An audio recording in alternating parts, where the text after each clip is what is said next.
여러분 안녕하세요. 요즘 TV 프로그램을 보는데 한번 결혼을 했다가 이혼한 사람들끼리 나와서 서로의 짝을 찾는 프로그램이 큰 화제를 끌더라고요. 저도 지금 이혼녀, 그러니까 요즘 말로 돌아온 싱글이라나요? 소위 돌싱이 된 지 3개월 차가 되는 여자입니다.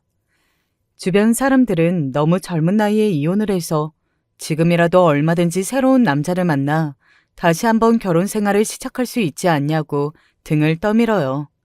그렇지만 친정 엄마와 저는 한번 실패한 결혼 생활, 아무리 좋은 사람을 만나서 새롭게 시작한다고 하더라도 그 힘들었던 과정을 다시 한번 겪어야 할 필요성이 있을까? 이런 이야기를 나누고 있습니다. 지금은 저도 내 인생의 결혼은 2번 다시 없다 라는 마인드예요. 한때는 결혼이 인생의 전부인 줄 알았고 결혼을 하지 못한다면 혹시라도 결혼 생활에 실패하게 된다면 정상적인 인생을 살지 못할 거라 믿었던 때가 있었습니다. 그런 제가 이제는 혼자서 잘 사는 게 장땡이다 라고 느끼게 된 건 다들 예상하셨겠지만 제 전남편과 시댁 때문입니다. 여기 올라오는 대부분의 사연이 그렇듯이 고부 갈등 심각하죠. 말도 안 되는 시어머니와 시댁 식구들 때문에 어디 가서 차마 말도 하지 못하는 남부끄럽고 마음 아픈 사연들을 톡톡 사연에 보내시는 분들을 보면서 저 역시도 같이 마음 아파했습니다. 그런데 그런 생각 해보셨어요? 문제가 있는 시댁을 만나기 전에 그 모든 문제는 내가 선택한 남자였던 남편한테서 오는 거라고요. 저도 이혼을 한 번 하고 나서 제 지난 결혼 생활을 돌아보니 전 남편이었던 그 사람을 만났던 순간부터 모든 게 꼬이기 시작했다는 걸 깨닫기 시작했습니다. 대체 무슨 일을 겪었길래 전 남편 이야기만 나와도 이렇게 학을 떼는 여자가 되었는지 궁금하지 않으신가요? 무슨 그런 조사 결과가 있었대요. 2030 전문직 여성들이 아무리 조건이 좋고 모든 것을 용서할 수는 없다고요. 가장 사양하고 싶은 남자는 어떤 남자냐 설문조사를 했더니 거의 40%에 가까운 여자들이 부모님께 경제적, 심리적으로 독립하지 못한 마마보이를 절대 사양하고 싶다고 응답을 했다네요. 저 그 결과를 보고 무릎을 탁 치고 공감했잖아요. 네, 맞아요. 제 20대 후반, 30대 초반 청춘을 다 바쳤던 남자가 사실은 엄마로부터 독립하지 못하고 엄마 치마폭에 푹 쌓여서 사는 마마보이였거든요. 그리고 저는 대부분의 여자들이 그러하듯이 이혼을 하는 그 결정적인 순간까지도 제 전남편이었던 모질이 같은 그 마마보이가 그저 어머니를 많이 아끼고 사랑하는 효심 깊은 아들일 거라고 철석같이 믿으면서 살아왔던 더 바보 같은 여자입니다. 오늘 제가 보내는 사연은 어떻게 보면 실패한 제 결혼 생활에 대한 회고록 정도가 될 수 있겠네요. 이렇게 많은 사람들 앞에서 제 실수와 치부를 시원하게 드러내는 이유는 다시는 이런 사람을 만나지 않겠다는 저 스스로의 작은 결심과 앞으로 잘 살아보겠다는 굳건한 다짐을 좀 더 많은 사람들 앞에서 당당하게 드러내고 싶어서입니다. 전국에 계신 돌신 여러분에 대한 소소한 응원도 같이 보내면서 말이에요. 이혼 별거 아니더라고요. 제가 그 모질이 같은 남자를 만난 건요. 20대 중반에 접어드는 때였습니다. 저는 지금 서울에서 제 밑으로 선생님을 4명이나 두고 있는 큰 네일샵 피부관리실 원장입니다. 당시로 돌아가서 사연을 적다 보니까 전 남편이라고 굳이 하지 않고 남편이라고 이야기를 해야겠네요. 다른 사람들을 보면 보통 소개팅을 하거나 선을 보거나 아니면 일하는 곳에서 접점이 있어 인연을 맺게 되잖아요. 제 경우에는 조금 특이하게 남편을 만나게 됐어요. 제가 네일샵을 하고 있을 당시에 저희 샵에는 자주 오는 나이가 좀 있으신 사모님 한 분이 계셨어요. 가게에 그분이 예약을 하셨다 하면 선생님들끼리 네가 예약을 맡아라, 아니다, 네가 예약을 맡아라 서로 미루느라 바빴어요. 그도 그럴 게 뭐 저희 동네 근처에서 대형 카페를 하고 계신다고 하는 그분은 카페 매상이 꽤 잘 나오는데도 불구하고 다른 가게에 갈 때마다 진상을 피우시는 걸로 유명하신 분이었거든요. 원장님, 그분 또 예약하셨어요. 선생님들이 지금 서로 안 맞겠다고 난리예요. 그렇다고 일방적으로 예약을 취소하면 그쪽에서 또 엄청 난리를 피우실 텐데 어떡하죠? 마음 같아선 회원권 금액 남아있는 거 다 환불해드리고 앞으로 여기 오지 말라고 엄포라도 놓고 싶다니까요. 지난번에 금희 선생님이요. 그분 손톱해드리는데 뭐 피가 나지도 않았대요. 손이 건조해서 살짝 아플 수도 있다. 언질까지 해줬는데 지금 내 손톱에 구멍이라도 내려고 하는 거냐면서 환불 안 해주면 여기 인터넷에 올리고 고발할 거라고 난리를 피우셔서 그날 서비스 받은 금액만 10만 원이 넘는데 그거 다 무료로 해드리고 돌려보냈대잖아요. 어떡해요? 뭐 장사하면서 그런 손님 하루 이틀 받아봐. 그분도 여기 근처에서 장사하시는 분이라면서 그렇다고 손님 예약을 함부로 막 취소하고 그러면 되겠어? 잠깐만 기다려봐. 보니까 나 그 시간대에 따로 예약 없거든? 그 손님은 그러면 내가 받을게. 그게 어머님과 저의 첫 만남이었어요. 저희 샵에서 말이 좋아 꼬장꼬장한 거지. 순 진상으로 소문나 있던 사람이었으니까 저라고 뭐 마음 편하게 예약을 받고 싶었겠냐고요. 그래도 선생님들이 저렇게 다 손사래를 치면서 본인이 안 맞겠다고 난리를 치니까 어쩌겠어요. 원장인 저라도 예약을 받는 수밖에요. 그쪽이 원장이라며? 내가 안 그래도 지난번에 원장님 만나서 이야기 한번 하려고 했어. 여기 선생님들 아주 다 엉망이더라. 태도도 그렇고 실력도 그렇고. 내가 한번 제대로 따질까 하다가 나도 왜 이 동네에서 장사하는 사람이잖아. 괜히 일 크게 만들고 시끄럽게 해봤자 내 얼굴에 침 뱉기다 싶어서 참았지. 원장님 생각에서 참은 거야. 내가. 알지? 잘 좀 해줘. 듣던 대로 정말 시끄럽고 이기적이고 말 많고 손님을 가려받진 않지만 그래도 딱 잘나서 싫은 사람들이 있잖아요. 저희 어머님 첫인상은 저한테 딱 그런 사람이었어요. 손님이 아니라면 사적으로는 절대 엮이기 싫은 그런 사람들이 있잖아요. 서비스직이 참 슬픈 게 그런 소리를 들어가면서도 허허실실 웃어가면서 그러셨겠어요. 기분 많이 상하셨겠어요. 잘 해드릴게요. 마음에도 없는 이빨린 소리를 하면서 넘어갈 수밖에 없는 거죠. 어머님 말씀대로 동네 장사라는 게 한번 소문이 이상하게 나기 시작하면 동네 사람들 등 돌리고 발길 끊는 건 순식간이거든요. 더군다나 땡땡 카페라고 하면 저희 주 고객층이 되는 엄마들이 낮 동안 애들 학교나 학원 보내놓고 시간 보내는 걸로 유명한 곳이어서 괜히 말이라도 돌까봐 더 조심한 게 컸죠. 자기 어머니 여기 옆에서 공인중개사 하신다고 했나? 요즘 이 근처에 집값이며 건물값이며 싹 다 올랐다던데. 그럼 자기 어머님도 돈도 좀 버셨겠어? 이 가게 건물은 전세야? 아님 월세? 자기는 한 달에 얼마나 벌어?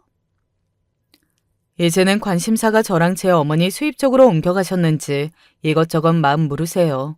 저도 웃으면서 그냥 월세예요. 코로나 터지고 나서 수입이 별로 안 좋아요. 그냥 그러고 말았거든요. 뭐 어디가 돈 잘 번다 이런 소문도 사실 좋은 소식이지만 고깝게 보는 시선들이 더 많잖아요. 괜히 그런 소문 날까 싶어서 그랬죠. 사실 네일샵 건물도 엄마께서 알아봐 주셔서 사주신 건물이었고 코로나라서 사람들이 죄다 마스크 끼고 다니니까 눈만 보이잖아요. 그래서 그때 사실 속눈썹 연장해주는 일이 크게 잘 돼서 매출이 코로나 전보다 훨씬 높았거든요. 그런 이야기는 쏙 빼고 그냥 저도 먹고 사는 게 너무 힘들다. 그렇게 웃으면서 넘어갔죠. 그런데 저한테 네일을 받으시면서도 저희 건물을 한참 기웃기웃 거리시던 어머님이 대뜸 그러시는 거예요.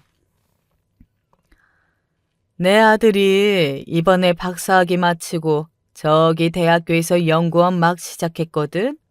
뭐 내가 이쪽 일을 잘 아나. 아들 이야기 들어보니까 그 연구원 과정만 마치면 무슨 교수도 될 수도 있고 어쩌고 하던데. 내 아들이라서 하는 소리가 아니라 전도가 아주 유망한 애야.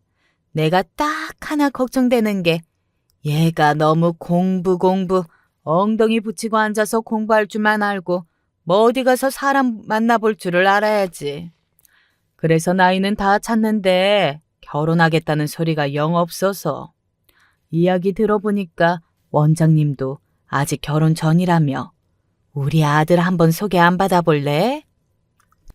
제가 일하면서 어쩜 이렇게 참하냐, 며느리감이냐, 자기 아들 소개 한번 안 받아볼 거냐, 이런 이야기를 어디 한두 번 들어봤겠냐고요. 아유, 저는 아직 연애 생각 없다. 웃으면서 애둘러 거절했는데 대체 뭐가 마음에 드셨는지는 몰라도 뭐에 탁 꽂히셨나 봐요. 지금 생각하니까 제가 그래도 가게 원장 정도 되고 제 밑으로 일하시는 선생님들도 많으니까 수입이 꽤 짭짤할 거다. 그렇게 생각을 하셨나 봐요. 여튼 그날은 그렇게 잘 애둘러서 거절하고 돌려보냈는데 그 뒤부터 끝도 없는 러브콜이 이어졌어요. 소개를 받을 아들이 직접 오는 것도 아니고 아니 아들은 이 사실이나 알고 있을까 싶을 정도로 시도 때도 없이 가게에 찾아와서 돈 드는 것도 아닌데 한번 만나나 봐라. 둘이 성격이 딱 잘 맞을 것 같아서 내가 오죽하면 내 아들을 제일 아까워하는 사람인데 이렇게 나서서 중매를 서겠냐. 아주 난리를 치면서 돌아다니셨죠. 차라리 예약이나 하고 찾아오셔서 뭐라도 받고 가시면 저야 돈이나 벌 수 있었겠지만 예약도 안 하고 불쑥불쑥 찾아와서 같이 일하는 다른 선생님들도 스트레스 받아 하는 게 뻔히 보이니까 이런 식으로 소개받아서 결과가 좋지 않다는 걸 뻔히 알면서도 그렇게 억지로 꾸역꾸역 나갔던 소개 자리였어요. 대체 이렇게 유난스러운 어머니 밑에서 자란 사람은 또 어떤 신박한 이상한 인간일까 생각을 했는데 이건 또 무슨 운명의 장난인지 소개 자리에서 나온 남편이 정말 인정하기 싫지만 제가 생각하던 딱 제 이상형에 부합하는 겁니다. 어머니가 어떤 사람인지 제가 봐온 게 있으니까 좋아도 좋다고 대놓고 티는 내지 않았어요. 저희 어머니가 굉장히 귀찮게 하신 걸로 알고 있는데 많이 불편하셨죠? 아무래도 제가 하루하루 나이는 먹어가는데 공부할 생각밖에 없어 보이셔서 어머니도 많이 불안하셨나 봐요. 저도 나중에서야 이야기 들었는데 소개 한번 받으라고 엄청 귀찮게 하신 것 같은데 불편하셨겠어요. 제가 대신 사과드릴게요. 정말 저 어머니 밑에서 나온 자식이 맞나 싶을 정도로 젠틀한 성격에 외모도 꽤 나쁘지 않았고 사람을 배려하는 게 몸에 배어있는 느낌이었어요. 솔직히 엄마 하면서 쫓아다니는 그런 사람은 아닐까 싶었는데 이야기를 하면서 몇 번이나 강조하더라고요. 본인도 본인 어머니랑 성격이 잘 맞지 않아서 자주 의견 충돌이 있다고. 나중에 결혼을 하게 되더라도 남편이 가운데서 얼마나 하느냐에 따라서 고부 갈등 여부가 결정되는 거 아니냐. 말이 아주 청산유수였어요. 저도 결국 그 이야기에 홀린 거지만 말이에요. 그때 당시에는 믿을 수밖에 없었던 게요. 소개팅 자리랍시고 남편이 살아왔던 이야기를 구구절절 늘어놓는데 그게 그렇게 마음이 가더라고요. 제가 홀어머니를 모시고 살거든요. 정확히 말하면 저희 엄마가 절 모시고 산다고 말해야 맞지만요. 어쨌든 남편도 같은 처지더라고요. 어렸을 때 아버지가 돌아가셔서 어머니가 혼자 자기를 열심히 키워왔다. 그래서 자기도 뭔가 보답하고 싶은 마음이었는데 그나마 잘할 수 있는 게 공부밖에 없어서 한 분야로 공부만 열심히 하다 보니까 이렇게 연구원까지 됐다고요. 박사과정 졸업하고 대학교에서 연구원을 하고 있다는 말은 사실이더라고요. 물론 어머님이 그렇게 입이 마르고 닳도록 자랑하시는 것처럼 정식 연구원 신분은 아니었어요. 포스트 닥터라고 박사과정이 끝나고 나서 잠시 학교에서 일하는 계약직 연구원? 그런 직업이더라고요. 이게 선짜리인가 싶을 정도로 같은 환경에서 자라오면서 겪어온 일들도 비슷하고 나이 또래도 비슷해서 은근히 말이 잘 통하고 마음이 잘 맞는 부분들이 있더라고요. 내 앞에 앉아있는 사람 어머니만 생각하면 어휴, 더 이상 만나고 싶지 않다 하는 생각이었는데 사람이 하도 괜찮으니까 이게 마음이 흔들리는 거예요. 그건 상대방도 마찬가지여서 오늘은 가볍게 인사를 하는 자리만 갖고 다음번에 시간이 맞으면 몇 번 더 만나서 이야기도 해보고 여튼 제대로 만나봤으면 좋겠다 먼저 말을 꺼내길래 저도 좋다고 알겠다고 하고 연락처를 주고받았어요. 솔직히 그때는 잘 되고 싶은 마음이 한 30% 정도라면 아유, 그래도 저렇게 빡센 집안에 시집가는 건 절대 무리다 라는 생각이 한 70% 정도였던 것 같아요. 그 마음이 그대로 쭉 유지가 됐었어야 했는데 이번엔 남편의 적극적인 애정 공세에 그 마음도 와르르 무너지고 말았습니다. 저를 향한 적극적인 애정 공세는 아니었고요. 정확하게 말하면 저희 어머니를 향한 애정 공세 때문이었어요. 처음 본 선자리가 마무리되고 나서 저희는 서로 마음이 잘 맞고 이야기가 잘 통하니까 일이 끝나면 집 앞 호프집에서 맥주를 마시기도 하고 주말에는 근교로 드라이브를 가기도 하면서 그렇게 좋은 사이로 잘 지내왔습니다. 고백은 남편이 먼저 했어요. 둘 다 마음이 같다면 제대로 만나볼 생각이 없냐고요. 저도 흔쾌히 승낙했고 물론 제 딴에는 좋지 않은 시작이었지만 남편의 따뜻한 마음씨 덕분에 저도 온전히 마음을 열고 연인 관계를 받아들일 수 있었습니다. 제가 결정적으로 이 남자와 결혼을 해야겠다고 마음을 먹었던 건요. 아까 말했던 것처럼 저희 엄마를 향한 애정 공세 때문이었어요. 저희 엄마, 아버지를 어렸을 때 일찍 여의고 어머니가 아버지 역할까지 도맡아서 해오셨기 때문에 마음 속상한 일들도 많이 겪으셨을 테지만 저한테 티 한 번 낸 적 없는 강인한 분이셨거든요. 제가 딸인데도 불구하고 성격이 그렇게 살갑지도 못하고 오히려 좀 무뚝뚝한 편이에요. 그런데 그런 저희 엄마가요. 남편을 만나고 나서부터 얼굴이 활짝 핀 거 있죠? 예, 이것 좀 봐라. 박서방이 뭐 일본으로 학술대회인가 뭔가를 다녀왔는데 길거리에 파는 머플러를 보고 내 생각이 났다고. 내가 단 거 좋아한다고 간식도 이만큼이나 사왔다니까. 요즘 세상에 그런 남자가 어딨어, 정말. 나 사위 자랑할 맛 난다, 정말로. 엄마도 주책은? 언제 봤다고 박서방이야. 아직 결혼 얘기도 오가지도 않았구만. 어디 봐봐. 잘 어울리긴 잘 어울리네. 하여튼 안목은 있어요. 말이 나와서 말인데 사부인도 얼마 전에 오셔가지고 이제 둘이 나이도 있는데 슬슬 결혼 이야기가 오가야 하지 않겠냐고 말씀을 꺼내시더라. 너 대체 결혼을 망설이는 이유가 뭔데? 얼굴 잘생겼어, 성격 좋아, 부모님한테 잘해. 그 정도면 1등 사위감이지 얘. 한 동네에서 가게를 하시는 저희 시어머니와 친정엄마는 이미 절친 아닌 절친이 된 사이이고 이미 두 분 사이에서는 저희 결혼 이야기가 꽤나 길게 오간 것 같더라고요. 저라고 결혼을 망설일 이유가 뭐가 있었겠어요. 더군다나 저희 엄마가 누구를 만나고 그렇게 좋아하는 모습을 저도 본 적이 없었으니까요. 연락을 해서 물어보면 뭐 박서방이 사부인이랑 둘이 갔다 오라고 온천 여행을 보내줬다느니 어디 같이 드라이브를 왔다느니 자랑하기에 늘 바빴어요.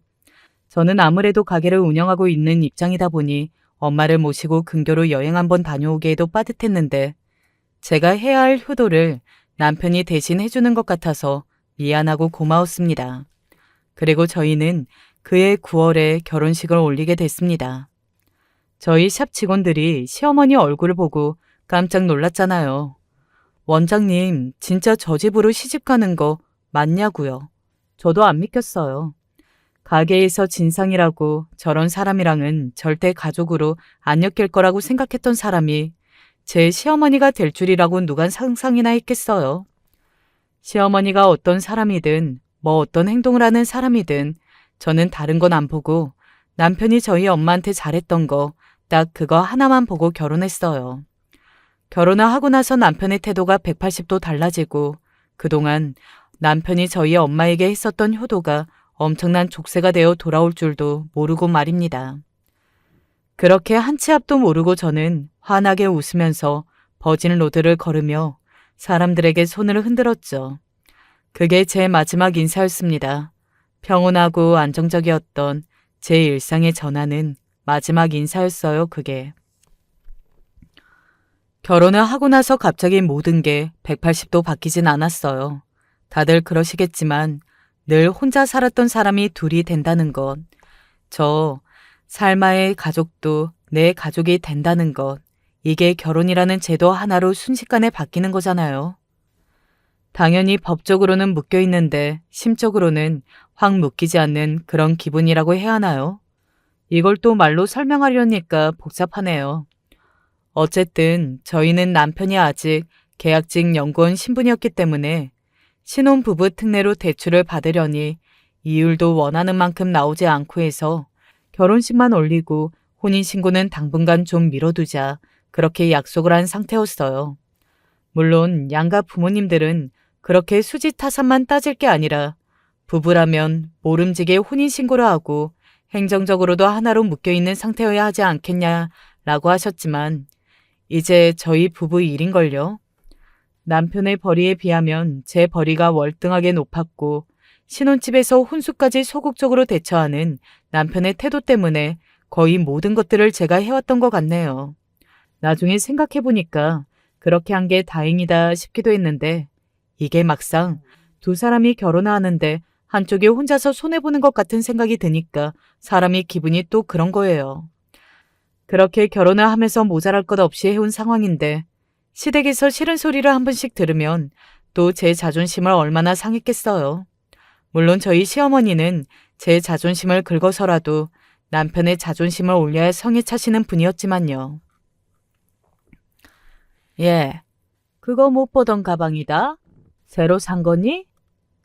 아, 어머님은 참 눈썰미도 좋으셔요. 한 달 전에 사서 저도 예지중지하다가 오늘 딱 들고 나왔는데 어떻게 이걸 바로 알아보셨네요? 예쁘죠? 큰 마음 먹고 샀어요. 예, 아무리 그래도 그렇지 해도 사치가 너무 심한 거 아니니? 그렇게 가방 살 돈이 있으면 매일같이 출근하는 네 신랑 옷이라도 제대로 된 거 한 벌 사줄 생각을 해야지. 남아도는 게 가방인데 무슨 가방을 또 산 거야? 거기다가 뭐? 한 달 전에 사가지고 이제 들고 나왔다고? 세상에. 집에 물건을 얼마나 쌓아놓고 살길래 그걸 까먹어? 아니, 제가 돈을 안 버는 사람인가요? 아니면 남편 월급 떼다가 제 가방 사고 사치를 부리는 여자인가요? 저도 나름대로 제 돈 벌어서 생활비는 생활비대로 다 내고 큰마음 먹고 모아놨다가 저한테 주는 선물이다. 올해도 열심히 일해보자 하나 산 거였거든요. 뭐 비싼 명품 브랜드를 생각하시겠지만 그런 것도 아니에요. 저희 이렇게 일하면서 엄마한테 선물한 적은 있어도 아직까지 제대로 된 명품 가방 하나 사서 들고 다녀본 적이 없어요. 집에 있는 가방도 30만 원짜리가 넘는 게 하나 없을 정도로 검소하다면 검소한 사람인데 어머님 눈엔 늘상 자기 아들이 뼈 빠지게 벌어다 준 돈으로 펑펑 돈이나 쓰고 다니는 여자로 보이는 것 같아 저도 듣는데 기분이 좀 그렇더라고요. 어머니도 저도 멀쩡히 여기 나와서 일하고 있잖아요. 그리고 이거 그렇게 비싼 가방도 아니에요. 다음에 백화점 가면 어머님 것도 하나 사가지고 올게요. 예, 네 눈에는 내가 지금 내 거 안 사왔다고 빈정상해서 이렇게 트집 잡는 것 같니? 너네 애는 안 낳을 거야?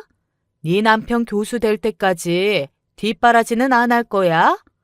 이렇게 생각 없이 돈을 펑펑 쓰고 있으니까 언제 그게 모일 겨를이나 있겠냐고. 늘 이런 식이었어요. 결혼하고 나서 얼마 되지 않아 시어머니는 그동안 숨겨왔던 본색을 제대로 드러내시기라도 마음이라도 먹으신 것처럼 사사건건 저희 집 일에 트집을 잡기 시작하셨습니다. 마치 저희 가게에 진상 손님으로 처음 오셨던 그때 그 순간으로 돌아간 것 같았죠. 그래도 남편이 있으니까 다행이지 않았냐고요. 제가 사기 결혼이라고 생각했던 부분이 정확히 딱 그 부분이에요. 결혼만 하면 중간에서 제대로 된 중재자 역할을 해준다고 떵떵거리면서 이야기했던 남편 역시 결혼을 하자마자 세상에 어디 나라에서 효잡이라도 세워줘야 될 정도로 말끝마다 엄마 소리를 달고 사는 거예요. 제대로 속았구나 싶었죠. 여보, 오늘 낮에 어머니 만났어? 대체 어머니한테 무슨 소리를 했길래 기분이 팍 상하셔서는 나한테 전화해서 하소연을 하시더라. 시어머니가 돼서 며느리한테 애정어린 조언도 못하냐고. 우리 다른 건 몰라도 서로 부모님 서운하실 일은 만들지 말자고 했었잖아. 그런데 자기가 먼저 이런 식으로 약속을 깨면 솔직히 나도 좀 그래. 애정어린 조언? 어머님한테 무슨 이야기 들었는지는 알고 지금 나한테 그런 소리를 하는 거야? 아무리 그래도 우리 이제 결혼한 사이잖아. 우리는 우리 가족에 문제가 있는데 난 어머님이 그렇게 사사건건 간섭하시는 거 싫어. 당신이 중간에서 잘 막아주기로 했잖아. 그걸 간섭이라고 생각하면 어떡해. 내가 장모님한테 그동안 잘해왔던 거 생각 안 하고? 우리 서로 잘하기로 한 거 아니었어? 이렇게 나만 일방적으로 희생해야 하는 거야?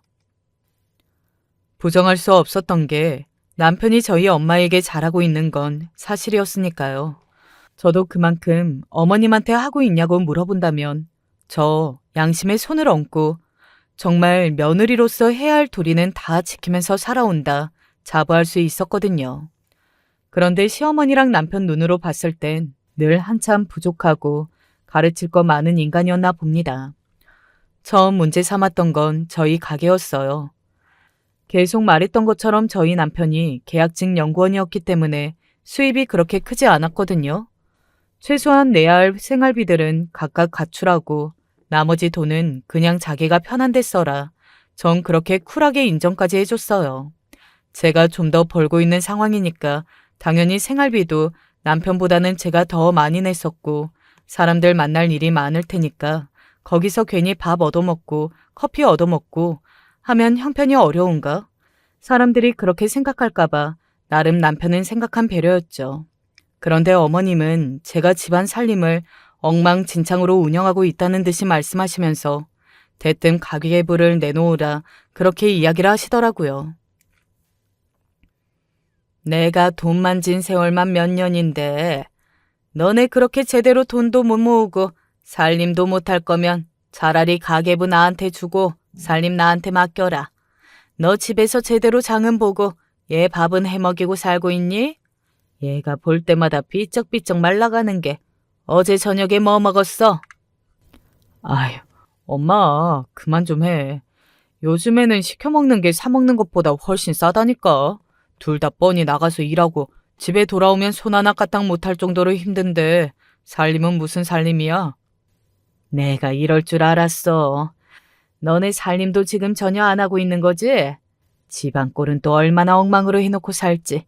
아휴, 내가 또 이런 이야기하면 우리 집 일이니까 신경 끄세요. 속으로 또 꿍해져서 그런 생각이나 하고 있는 거 아니야? 어? 중재자 역할을 잘하겠다는 남편은 온데간데 없고 오히려 자기 엄마한테 붙어서 은근히 제 행동을 미주알 고주알 일러 바치는 느낌이라고 해야 하나요? 어머님이 돌아가시고 나서 자기는 왜 거기서 한마디도 못 거들고 그렇게 어머님 편을 들면서 나만 이상한 사람을 만드냐 따져 물으면 또 한숨을 푹푹 쉬면서 뭐 그런 걸로 따지냐는 식으로 저한테 핀잔을 주는 거예요. 그럼 내가 거기서 엄마랑 똑같이 고개 빳빳하게 들고 말대답 따박따박하면 그 싸움이 끝나겠어? 당신이 매번 그런 태도니까 엄마도 기분 상해서 더 저렇게 난리인 거야. 그냥 네, 알겠습니다. 앞으로 잘하겠습니다. 그렇게 하면 끝날 일을 왜 괜히 엄마 속을 긁어서 그렇게 긁어 부스럼 만들어 놓으면 나중에 다 누구한테 돌아오는 줄 알아? 다 나한테 돌아와 그거. 남편은 늘 이런 식이었어요.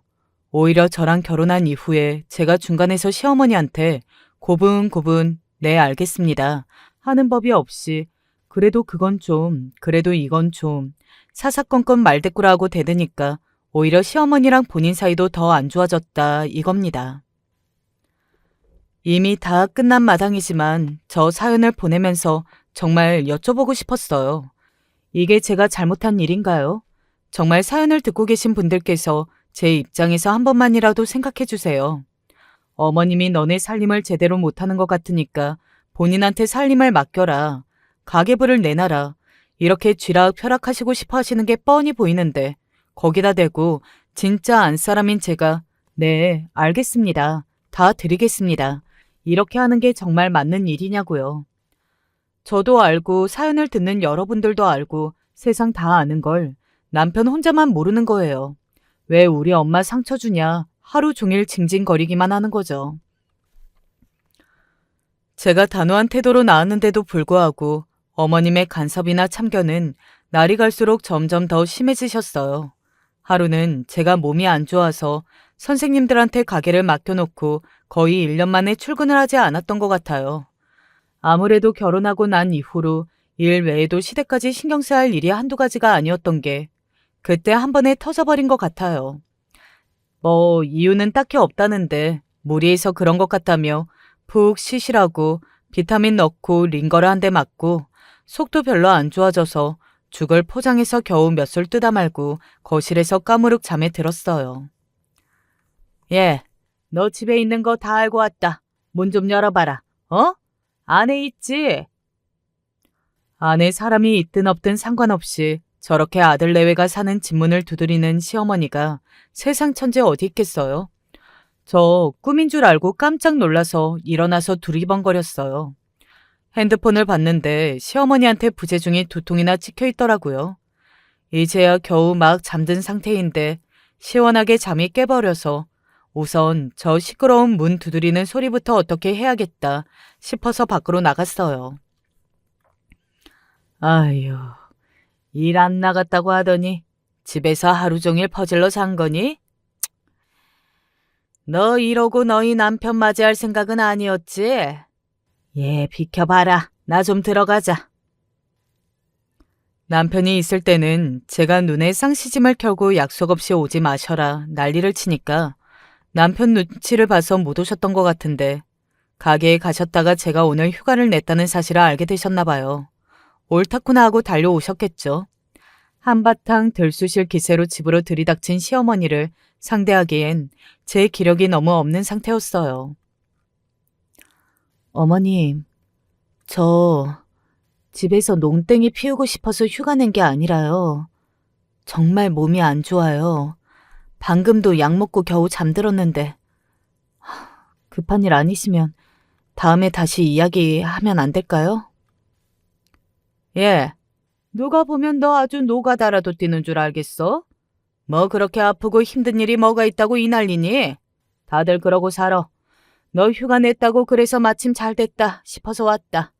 아휴, 세상에 집에 이 먼지 좀 봐. 이 먼지 구덩이 속에서 우리 아들을 어떻게 두고 살라고. 너 냉큼 욕실 가서 걸레 하나 빨아서 여기 바닥부터 닦아라. 세상에 며느리 쉬는 날이라고 청소 도와주러 오는 시어머니가 어딨니? 이 꼬라지를 하고 누워있다가 자기 시어머니 부려먹는 며느리는 세상 천지에 너밖에 없을 거다. 몸이 아프다는 제 이야기는 귓등으로 넘겨버리시는 건지 아파서 제대로 서 있기도 힘든 제 등을 손바닥으로 억지로 밀고 욕실로 쑤셔넣고 걸레부터 빨아오라면서 혼자 활기차게 난리가 나신 거예요. 눈치 봐야 할 아들도 없겠다. 이거야말로 기회다 싶으신 사람처럼 청소를 한다는 핑계로 온 집안을 들쑤시고 다니시는 거예요. 아픈데 어쩌겠어요. 저렇게 본격적으로 각을 잡고 난리를 치시고 다니는 양반한테 제발 그만 좀 하고 집으로 가라 하면 더 난리를 짓게 빤히 보이니까 저도 대충 하는 신용만 하면서 가만히 있었는데 안방에 들어가서 한동안 안 나오시길래 뭔가 이상해서 문을 열어보니까 어머님이 안방 서랍까지 열어보고 계신 걸 제가 봤다니까요. 대체 뭘 하시던 건지 저랑 눈이 마주치고는 화들짝 놀라세요. 어머님, 여기서 뭐 하세요? 안방은 저희 공간이니까 제가 나중에 따로 청소할게요. 예. 너는 너희 집에서 어른한테 그렇게 싸가지 없고 톡톡 쏘면서 말하라고 배운 거니? 아무리 똑같은 홀어머니 밑에서 자랐다지만 어쩜 애들이 이렇게 달라도 다른지. 누가 보면 내가 니네 집이라도 뒤지다가 들킨 줄 알겠어. 내가 니네 집 청소 도와주러 왔는데 너희 집이라고 유세 떠는 거야 뭐야 지금? 시어머니라 아주 네 아랫사람으로 보는 거야? 어머님, 그런 게 아니라요. 그냥 안방은 저희 공간이니까 어머님도 힘드시잖아요. 이제 청소 그만하시고 쉬시라고요. 여긴 저희가 알아서 청소하던지 할게요. 저희가 아니라 네가 해야 하는 일이지. 그래, 말이 나왔으니까 말인데 네가 그렇게 돈 벌고 있다고 유세 떨고 내 아들 부려먹을까 봐 걱정돼서 와봤다. 그렇게 잘 벌고 잘 사는 마누라면 남편 기죽지 말라고 옷이라도 좋은 걸 한 벌 더 사서 해입히고 바깥 활동하는 사람 밥이라도 한 끼 더 사라. 용돈이라도 챙겨주고 그러진 못할 망정. 그렇게 하루 종일 뼈 빠지게 일을 하고 돌아온 사람 일까지 시켜야 속이 시원한 거야? 진짜 어머님이고 뭐고 붙잡고 그럼 나한테 뭐 어쩌라는 거냐며 소리라도 지르고 싶은 심정이었어요. 그때쯤에서 시댁에 대한 제 스트레스가 극에 달해 있었던 것 같아요. 남편이랍시고 뭐 남편 역할을 제대로 해주지도 않은 허수아비 같은 인간과 같이 살면서 같이 살지도 않은 시어머니의 시집살이를 견뎌내는 게 쉽지가 않았어요. 그날도 이미 어머님한테 고자질 아닌 고자질을 다 듣고 돌아온 남편이 저를 붙잡고 타박하는데 저도 모르게 눈이 까디집고 남편한테 소리를 고래고래 질렀다니까요. 우리 엄마랑 잘 좀 지내보라고 하는 게 그렇게 어려워? 난 장모님이랑 잘했잖아. 엄마가 우리 바빠서 청소도 제대로 못하고 살까봐 걱정돼서 기껏 도와주러 오셨다는데 문전박대가 낫겠다 싶을 정도로 야박하게 굴었다면서 대체 왜 그러는 거야? 그놈의 우리 엄마. 그렇게 엄마 치마폭에 싸져서 살고 싶으면 대체 결혼은 왜 한 거야? 어? 내가 오늘 하루 종일 아파서 링거 맞고 누워있었다는 이야기를 방금 했는데 그건 귀에 들리지도 않니? 아파서 누워있다가 꾸역꾸역 같이 청소를 한 내 잘못인 거야? 아파서 휴가를 냈다는 며느리를 굳이 찾아와서 같이 청소를 시키는 어머님은 좋은 마음으로 그런 건데 또 나쁜 인간인 내가 못되게 굴어서 당하신 거고 네 눈엔 그렇게 보이니? 소리를 버럭버럭 지르는 제 모습을 보더니 남편도 당황했나 봐요. 당신이 몸이 안 좋아서 요즘 많이 예민해진 것 같다면서 자기도 엄마 말만 듣고 그런 거라고 그렇게 화낼 일은 아니라고 저를 달래기 시작하더라고요. 진짜 스트레스가 극에 달해 있고 결혼을 물을 수만 있다면 물고 싶은 마음이었어요. 물론 제 생각만 하면 당장이라도 남편 멱살 잡고 혼인신고도 안 한 마당에 우리 갈라서자 이렇게 질러버리고 싶은 게 목구멍까지 맨날 올라왔는데요. 또 아무것도 모르고 있을 저희 엄마한테 딸도 혼자 됐다. 이혼녀 꼬리표 붙여서 반품당했다. 이 소리를 할 자신이 그때는 죽어도 없는 거예요. 그런 마음으로 미련하게 꾸역꾸역 버티고 있었죠. 남편에 대한 혐오스러움, 어머님에 대한 증오에 감정이 극에 달했던 때가 딱 그때였어요. 제가 남편한테 제대로 터져버린 계기가 생겼거든요. 그때는 어머님 생신이 일주일도 안 남은 때여서 저도 미운 건 미운 거고 도리는 도리인 거니까요. 저희 엄마 생신 때 남편이 워낙 지극정성으로 잘 챙겨주기도 했었고 저도 받은 만큼은 돌려주자라는 생각이어서 어머님 입맛에 맞는 식당을 어디를 예약하면 좋을까 찾아보고 있던 참이었어요. 어머님은 아무래도 해산물보다는 고기를 더 좋아하시지 생일상을 직접 차려드리긴 힘들 것 같고 아무리 그래도 생신인데 제대로 대접은 해야겠다 싶어서 우리 자주 가는 소고기집에 룸 따로 잡아서 예약하려고 하는데 당신 생각은 어때? 그러자 남편이 바로 대답을 못하고 또 우물쭈물하는 겁니다. 이것도 분명히 둘이서 뭐가 있구나 싶어가지고 남편을 캐물었죠. 뭐 내 생일상은 받기도 싫다고 하시냐 아니면 당신 통해서 뭐 갖고 싶은 게 있으시다거나 현금을 받으면 좋겠다거나 그런 이야기라도 전하셨냐. 전할 말이 있으면 그렇게 우물쭈물하면서 사람 열받게 하지 말고 빨리 이야기하라고요.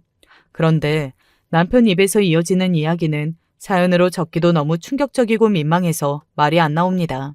무슨 이야기였냐고요? 어머니 생일 식사 자리는 따로 안 준비해도 될 것 같아. 뭐 자기가 준비하는 생일상을 안 받고 싶다 이런 건 아니고 어머니가 항상 생일은 나랑 둘이서 보내시는 게 습관이 되셔서 이번에도 그렇대. 둘이서 조용히 보냈으면 좋겠다. 먼저 이야기를 하시더라고. 어머니 생신이잖아. 어머니 하고 싶은 대로 하는 게 좋지 않겠어?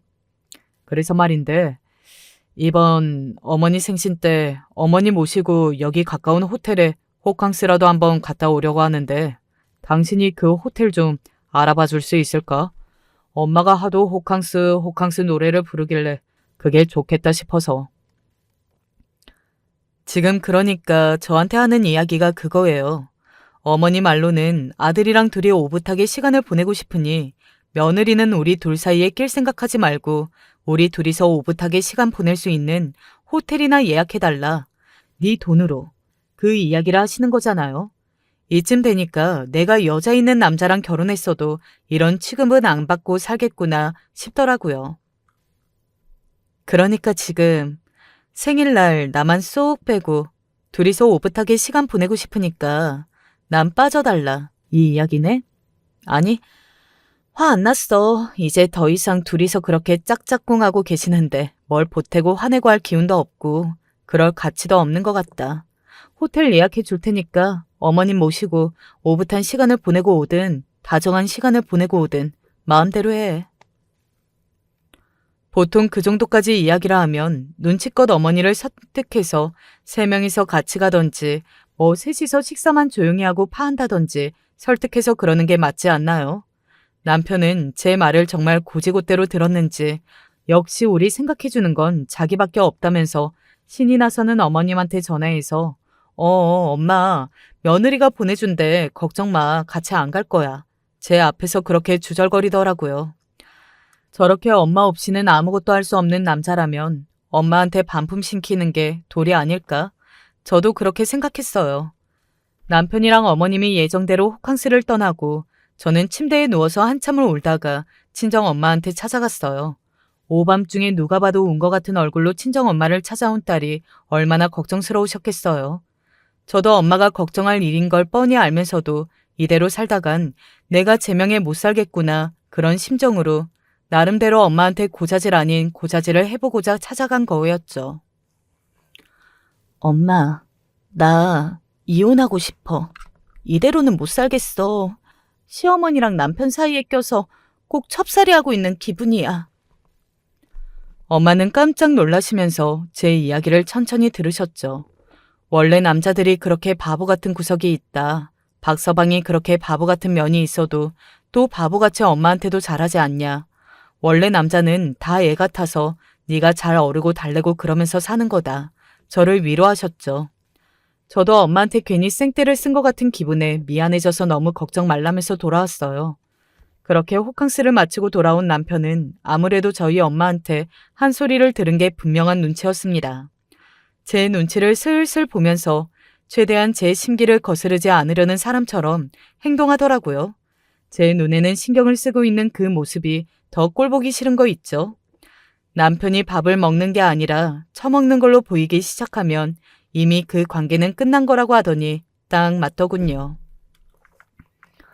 자기 요즘 얼굴이 말이 아니다. 내가 신경을 많이 못 써준 것 같아서 미안하네. 그래도 부모님은 부모님이고 당신은 당신이잖아.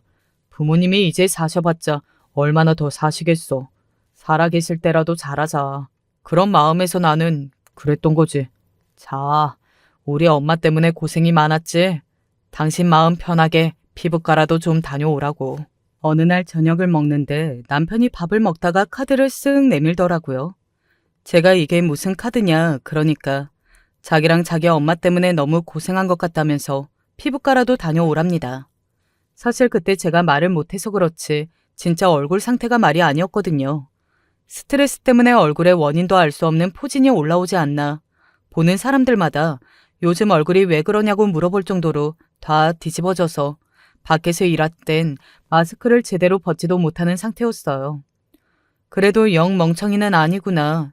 이런 식으로라도 사과할 줄은 아는구나 싶어서 저도 완전히 화해를 해준 건 아니지만 카드를 받아들고 말없이 그냥 밥을 먹었어요. 그리고 다음날 남편 카드를 들고 피부과에 가서 간단한 시술을 받았죠. 뭐 남편 카드로 긋는다고 제가 뭐 몇백만 원을 썼겠어요. 남편 벌이를 뻔히 아는데. 그리고 나서 집으로 돌아와 엄마를 초대했죠. 엄마 괜히 걱정할까봐. 나 오늘 박서방이 카드 주면서 피부과 다녀오라고 해서 피부과도 다녀왔어. 얼굴에 포진 올라오고 한 건 몇 주 연고만 잘 발라주면 금방 나을 거라고 하시더라. 내가 너무 엄마 속 뒤집은 것 같아서 걱정돼서 불렀지. 거봐, 엄마가 뭘 했어. 부부싸움 그거 다 칼로 물베기다. 5개가 괜찮고 3개가 모자란 사람이면 괜찮은 5개 보고 살아야지. 모자란 3개 보고 살면 그걸 어떻게 살아? 절대 못 살아. 아휴, 근데 엄마 뭐 아까 먹은 게 잘못됐나? 속이 왜 이렇게 부글부글 끓나 모르겠네. 잠깐 화장실 좀 쓴다. 이야기하다 말고 엄마가 갑자기 배가 아프시다고 해서 얼른 편하게 일 보시라고 안방 화장실을 안내해드렸는데 그때 문제의 그 사건이 터지게 됩니다. 엄마와 오붓하게 티타임을 보내고 있는데 어디선가 어렴풋이 남편이랑 시어머니 목소리가 들리면서 도어락이 신경질적으로 열리는 소리가 나더라고요. 남편이 한숨을 푹푹 쉬면서 비밀번호를 치는 소리가 들렸고 제가 놀라서 자리에서 일어나자마자 시어머니가 들이닥쳤어요. 너 사치스러운 거 아직도 못 고쳤구나. 너 우리 아들 돈으로 피부과 다녔니? 네가 호구야? 뼈 빠지게 돈 벌어서 저런 골빈 애들 얼굴에 치덕치덕 뭐 처바르라고 그렇게 뒷바라지 해주고 있었던 거야? 아이, 엄마 그런 거 아니래도 내가 다녀오라고 했던 거야. 정말로. 이게 다 무슨 소리야? 제가 사치라니요? 피부과 가신 건 또 어떻게 아셨어요? 잔뜩 부해가 나서 씩씩거리고 있는 시어머니가 제 앞으로 카드를 집어 던지더라고요. 남편이 저한테 피부과를 다녀오라면서 준 카드였어요. 주워 들어서 뒷면을 보니까 세상에 그거 어머니 명의로 된 카드더라고요. 아마 피부과에서 결제된 문자를 보고 아들 손 붙잡고 이렇게 들이닥치신 거겠죠. 나도 그렇고 자기도 그렇고 돈 관리를 잘 못하는 것 같다고. 난 여태 엄마한테 월급 다 보내고 용돈 다 쓰고 있었거든. 그것도 자기야. 명의만 엄마 이름인 거지. 그냥 내 용돈 카드야. 엄마도 진짜 용돈 쓰는 건 어디에 쓰는지 관여 안 하시기로 했잖아요. 용돈을 어디다 쓰는지 관여 안 한다고 했지. 이렇게 쓸데없는 데 쓰는 것까지 내가 다 참고 넘어가 줄 줄 알았던 거야? 세상에. 이래서 집안의 여자를 잘 들여야 한다고. 이렇게 사치스러운 애가 우리 집으로 시집와서 이제 기둥 뽑히게 생겼다. 아주 풍비박산 나게 어머님, 말씀은 바로 하셔야죠. 누가 누구 기둥 뿌리를 뽑아요? 어머님 아들 뒷바라지 하느라고 제가 한 달에 쓰는 돈이 얼마인 주나 아세요? 넌 나한테 사과를 할 거면 사과를 하는 거지. 어머니 카드를 들고 와서 사과를 했던 거니? 진짜 기가 막혀서. 이게 어디서 시어머니 앞에서 남편한테 이 싸가지 없는 게? 어머님은 반지를 낀 손으로 제 뺨을 내리치셨고 저는 반지에 긁혔는지 따끔하고 피가 흐르는 볼을 붙잡고 바닥에 그대로 쓰러졌어요. 기어이 이렇게 끝장을 봐야만 우리 관계는 끝이 나겠구나 생각이 들어서 저도 다시 한바탕 하려고 일어나는데 저보다 저희 엄마가 더 빨랐어요. 화장실에서 일을 보고 나오신 엄마가 이 상황을 다 보고 계셨던 거예요. 사부인 하는 소리에 시어머니가 잠시 놀란 눈으로 친정엄마를 쳐다봤지만 자기는 잘못한 게 없다는 식으로 콧방귀를 뀌면서 팔짱을 끼고 고개를 돌리시더라고요. 그래서 저희 엄마가 어떻게 했는 줄 아세요? 저 엄마가 그렇게 한달음에 달려오는 모습을 처음 봤어요. 바닥에 일어난 제가 일어날 틈도 주지 않고 제 앞까지 다가와서 저를 막아선 엄마는 아무런 표정도 없이 시어머니의 머리채를 확 잡아채더니 시어머니의 뺨을 연거푸 2대를 때렸어요. 남편이 놀라서 저희 엄마 팔을 붙들고 막으려는데 저희 엄마가 팔을 확 뿌리치니 무슨 남편이 종이 인형 마냥 펄럭거리며 바닥으로 나동갈아지더군요. 내 딸이 대체 어떤 사람인 줄 알고 지금 이런 취급이야? 우리 딸 내가 공주처럼 키웠고 앞으로도 공주처럼 살려야. 얘가 물려받을 재산만 100억이라고. 어디 이런 거지 같은 것들이 달라붙어서. 당신들 앞으로 내 딸한테 털끝 하나 손대봐. 내가 오늘은 2배로 갚아주고 끝났지만 다음엔 2배로 안 끝날 거니까. 뭐가 됐든지 10배, 20배로 돌려줄 거야. 알겠어? 아휴, 이런 등신 같은 것도 사위라고 좋다고 업고 다닐 기세였으니. 뭐? 100억? 너 나한테 그런 이야기 하나도 없었잖아. 아니, 내가 100억 부자인 줄 알았으면 이런 취급을 했겠냐고. 거지 같은 것들이 돈만 밝혀가지고. 아휴. 엄마가 남편을 때릴 듯이 손을 휘두르자 시어머니랑 남편이 서로 부둥켜 안고 감싸고 아주 난리 부르스를 펼치더라고요. 제 집에서 더 이상 2사람이 있다는 게 꼴도 보기 싫어서 나중에 짐은 니네 엄마 집으로 택배로 보낼 테니까 당장 내 집에서 꺼지라는 이야기를 하고 2사람은 멱살을 잡고 질질 끌어 아파트 복도로 패대기 쳤습니다. 한동안 문을 두드리고 난리를 치던 2사람은 이제 이런 어거지가 통하지 않는다는 사실을 깨달았는지 집으로 돌아갔어요. 시어머니와 남편은 100억 이야기를 듣고 난 후로 돈독이 바짝 올라서 달려들었지만 혼인신고도 안 한 데다가 사실혼 관계라고 해도 제 재산에 남편이 손을 댈 수 있는 방법은 아무것도 없었으니까요. 엄마가 시어머니와 남편에 대한 소문까지 나서서 내준 덕분에 어머님은 동네 장사 완전히 말아먹고 카페도 임대를 내준 상황입니다.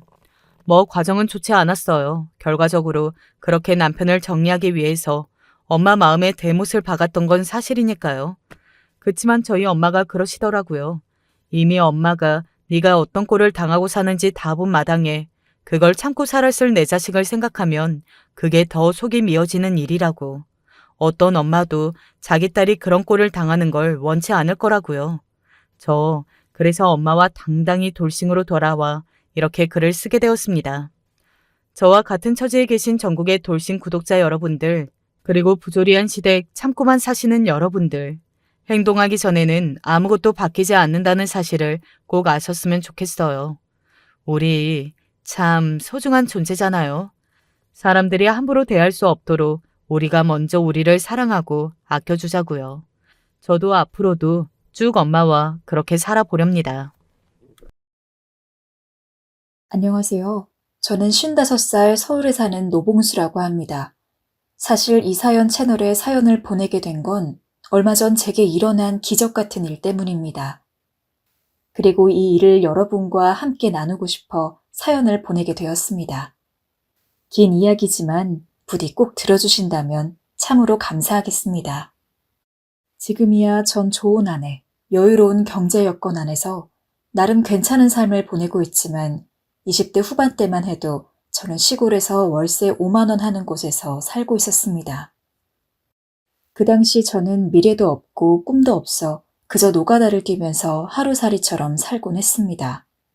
일을 하고 돌아오면 술을 먹고 그 다음날 또 일을 나가고 또 술을 먹고 하는 일상의 반복이었습니다.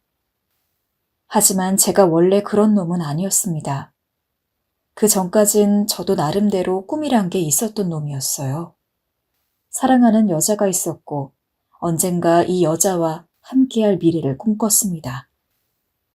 이 여자에게 좋은 것만 해주고 싶었고 그러기 위해선 많은 돈을 벌어야 한다는 것도 알았지요. 그래서 아버지가 늘 제게 해주시던 말씀처럼 자신감을 가지고 열심히 하루하루를 살아가고 있었습니다. 그러던 어느 날 저는 친구놈에게서 사업 제의를 받게 되었어요. 저와 설계사무소를 차리자는 제의였습니다. 그 친구는 고등학교 동창이었는데 어렸을 때부터 친한 친구였지만 저와는 달리 동네에서 인정하는 수재였고 뭘 해도 똑부러지게 해내는 놈이었습니다. 그래서 친구 옆에 서면 비교를 당할 만큼 사람들이 친구를 보면 모두 크게 될 놈이라 말하곤 했어요. 저는 왠지 모르게 그런 친구가 한 말이니 더욱 신뢰가 갔습니다. 그리고 가슴이 울렁거리면서 문득 기회라는 생각이 들었습니다. 제가 사랑했던 여자는 지금 회사도 안정적인데 굳이 그런 모험을 해야 하냐고 저를 말렸지만 저는 욕심이 앞서 제 의견을 강하게 밀어붙였습니다. 만약 이 사업이 성공하면 강남의 좋은 아파트에서 너와 신혼집을 꾸릴 수 있을 거라고 내가 보란 듯이 보여주겠다고요. 그러자 미정인 확신 어린 제 말에 뭐라 하지 못했고 결국 제 선택을 믿어주었습니다. 그리고 전 속전속결로 대출까지 해가며 친구와 사무소를 차리기 시작했습니다. 하지만 인생이 내게 이래도 될까 싶을 정도로 결과는 참혹하고 잔혹했습니다. 친구와 차린 사무소는 6개월이 되지 않아 쫄딱 망했고 심지어 절친했던 선배에게 사기까지 당해 빚을 지게 되었습니다. 믿었던 친구는 무책임하게 나 몰라라 잠수를 타버렸고요. 전 빚쟁이들에게 하루에도 수없이 머리를 조아리고 조금만 기다려달라 구걸했습니다. 그리고 빚을 청산하기 위해 하나뿐인 아버지에게까지 손을 벌려야 했습니다. 정말 이루 다 표현할 수 없을 정도로 비참했습니다. 하지만 저를 더 절망에 빠뜨린 건 여자였습니다. 제가 사랑했던 여자는 어느 날 절 커피숍으로 불러내었어요. 저는 미정이가 왜 절 여기로 불러낸지 알 것 같았지만 두려워서 짐짓 아무것도 모르는 척 하고 있었어요. 그런데 미정이가 어렵게 입술을 떼었습니다. 미정이는 더 이상 저와 미래를 꿈꿀 수 없을 것 같다고 말했습니다. 결혼은 현실인데 저는 너무 일도 잘 벌리고 그런 절 믿고 살기엔 너무 불안할 것 같다고요. 전 미정을 붙잡지 않았습니다. 마음속으론 이 커피숍에 오기 전까진 다시 한번 생각해 봐달라고, 내가 잘못했다고, 나 다시 분명 재기할 수 있다고, 네가 날 믿어줘야 한다고 수백 번 연습했지만 미정이의 말을 듣는 순간 어떤 마음 하나가 쿵 소리를 내며 떨어지는 게 느껴졌습니다. 그리고 미정이를 여기서 그만 놀아야 한다는 생각이 들었습니다. 제가 아무 말이 없자 미정인 저와 더 이상 눈을 마주칠 수 없었는지 그 길로 뒤도 돌아보지 않고 나가버렸습니다. 그리고 전 오랫동안 식은 커피와 함께 커피숍에 남겨졌고요. 그때 서울의 화려한 자동차 불빛들이 제 눈에 들어왔습니다. 눈을 찌를 듯이 빛나고 있는 그 불빛들은 아름다웠지만 동시에 잔혹하게 느껴졌습니다. 그리고 전 마음먹었습니다. 사라지자고요. 아무도 절 찾을 수 없는 곳으로 가자고요. 이 지긋지긋한 서울을 떠나 화려한 도심을 떠나 그냥 하루살이처럼 살 수 있는 곳으로 가자고요. 그래서 전 그 길로 뭐에 홀린 듯이 짐을 챙겼고 현금만 챙겨선 월세가 싼 방을 찾아 무작정 시골로 내려왔습니다. 시골에 오니 좋은 게 있었다면 보고 싶지 않은 사람을 안 봐도 된다는 거, 상처를 복귀하지 않아도 된다는 거였습니다. 도심은 제게 너무도 큰 상처를 준 곳이었습니다. 성공에 대한 환상을 꾸게 했고 제 자산에 대한 말도 안 되는 거품을 만들어 주었지만 그 거품이 꺼지는 순간 저는 벌거벗은 맨몸이 되어버렸고 제 옆에 남은 건 아무것도 없었습니다. 하지만 이곳에 오니 적어도 저는 그저 미래 걱정, 내일 걱정할 필요 없이 살 수 있었습니다. 내 몸 앞가림만 잘하면 됐으니 적어도 참 자유로웠어요. 하지만 술을 먹지 않곤 잠에 들 순 없었습니다. 그러던 어느 날 제 인생을 통째로 바꾼 한 소년을 만나게 되었습니다. 햇빛이 쨍하게 빛나는 아주 무더운 여름날이었지요.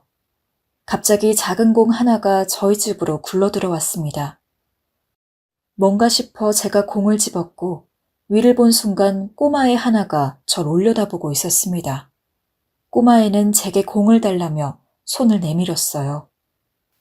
이 아이는 어디 개똥밭에서 구르고 온 모양인지 몸에선 이상한 똥냄새가 났고 손엔 더러운 흙이 잔뜩 묻어 있었습니다. 저는 지나가다 몇 번 보았기에 단번에 이 아이가 옆집 할머니와 같이 사는 손자라는 걸 알아보았습니다. 옆집 할머니는 월세방에 살면서 힘든 일을 하는 제 처지가 안타까웠는지 자는 방 제 문을 두드려 김치를 놓고 가고 밥도 해주시는 아주 좋은 분이었습니다. 시골에서 만난 분 중에 유일하게 저를 챙겨주시는 분이었지요. 지훈아, 들어와라. 그때 할머니의 목소리가 들렸고 저는 가보라며 꼬맹이의 등을 떠밀었습니다. 꼬맹이는 가는 걸음도 씩씩했습니다. 꼬맹이와는 그 후에도 계속해서 만나게 되었습니다. 노가다를 뛰기 위해 잠시 밖에 나와 신발끈을 고쳐 묶을 때도, 술병을 들고 집에 돌아왔을 때도, 어느 길목에서든 꼬맹이를 마주치곤 했습니다. 신기하게도 꼬맹이는 늘 제 사정거리 안에 있었습니다. 또 이 꼬맹이에겐 독특한 점이 하나 있었는데 바로 스님도 못할 것 같은 부동의 자세로 몇 시간 동안 대문을 보는 거였습니다.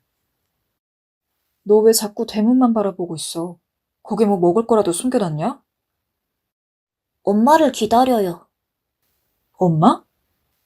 엄마라는 말에 저는 잠시 놀랐습니다. 예전에 할머니가 김치를 갖다 주면서 하는 말이 생각났기 때문이었습니다. 엄마 없는 손자를 기르고 있다고 하셨던 말이었죠.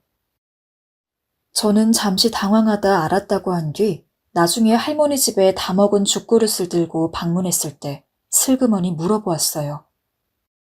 할머니 손자 지훈이 엄마가 여기 와요? 그러자 할머니의 미간이 확 좁혀지면서 할머니는 거침없는 욕을 내뱉었습니다. 내 자식 죽자 해버리고 간 년이야. 입에 담지도 말어. 지훈이한텐 말할 수가 없어서 냅둔 거니까. 그때 마침 엄마를 기다린다고 하며 마루에 앉아있는 지훈이의 뒷모습과 할머니의 노쇠한 어깨가 눈에 들어왔습니다. 엄마가 오지 않을 줄도 모르고 엄마를 기다리는 손자와 그런 손자를 안타까운 마음으로 보는 할머니의 모습이 어쩐지 조금 처량하게 느껴졌습니다. 그저는 할머니의 주의를 돌리기 위해 마당에 가득 쌓인 폐지를 가리켰어요. 근데 할머니, 이건 뭐예요? 어제 주운 폐지들이야. 고물상에 갖다 줘야 해. 어제 이걸 다 주우셨어요? 할머니가 주운 폐지 양은 꽤 상당했습니다. 저걸 줍기 위해 한여름에도 하루 종일 리어카를 끌고 다니셨을 게 분명했습니다. 저걸 보자 저도 모르게 한숨이 새어났습니다. 할머니, 내일은 저 일 쉬는 날이니까 제가 갈게요. 하지만 제 제안에 할머니는 예상대로 단칼에 거절했습니다. 됐어. 일 쉬면 쉬어야지. 못하러 와. 그러나 저는 할머니의 만류에도 불구하고 다음날 할머니 집으로 가 리어카를 끌고 나왔습니다. 그런데 갑자기 꼬맹이가 나와 자기도 같이 가게 해달라고 조르는 거였습니다. 너는 이 일 힘들어서 못해, 자식아. 집에서 할머니 도와주고 있어.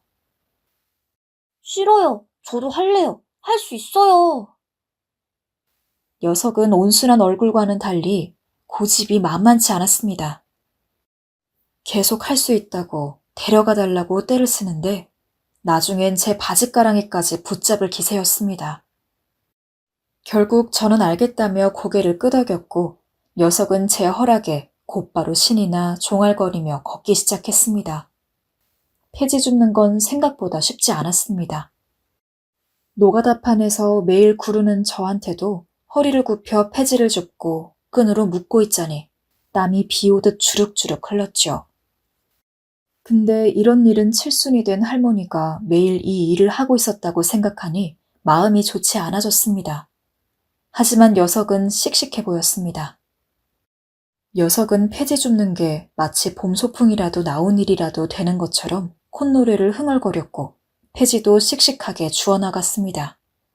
그리고 하나도 힘들지 않다는 말을 반복했어요.